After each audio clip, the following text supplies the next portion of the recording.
Namaskar, I am Dr. Sapunti, brings you the viewpoint. Here is a summary and analysis of the Gaza Peace Summit held recently along with key questions and challenges to watch. What was the summit? The 2025 Gaza Peace Summit took place on October 13, 2025 in Sharm el-Sheikh, Egypt. It was co-hosted by Egypt's President Abdel Fattah el-Sisi and US President Donald Trump. Around 30 countries sent representatives to attend. Its stated goals were to end the Israel-Hamas war, consolidate a ceasefire, coordinate reconstruction in Gaza, and address future governance and security arrangements. What are the key outcomes and announcements?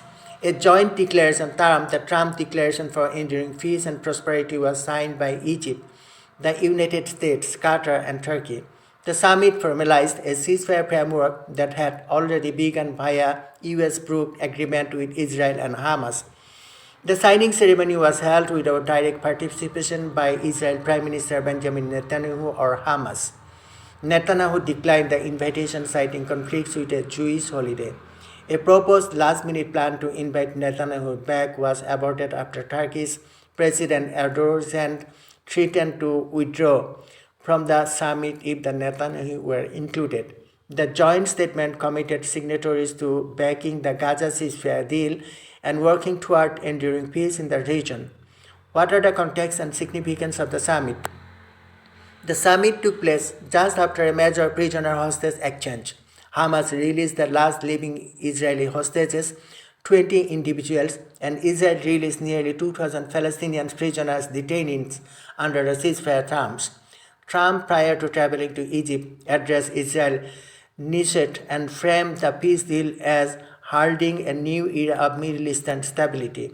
The summit is viewed as a diplomatic attempt to log in momentum behind the ceasefire and that provide international support for Gaza's reconstruction and stabilization. The main challenges, criticism, and open questions of the summit. Absence of the main parties, without Israel Prime Minister Benjamin Netanyahu and no official Hamas representation. The summit legitimacy and enforceability are questioned. Lack of detailed implementation plan. The joint declaration is light on substance. Many key questions, governance, security, disarmament of Hamas remain vague. Hamas' role, how or whether Hamas is to be included in future governance of Gaza is unresolved. Sustainability of ceasefire. Ceasefire in this context have often been fragile, and much depends on continued diplomatic, security, and humanitarian support. The political maneuver involving Turkey's objection to Netanyahu's participation shows how regional alliances and rivalries may influence the peace process.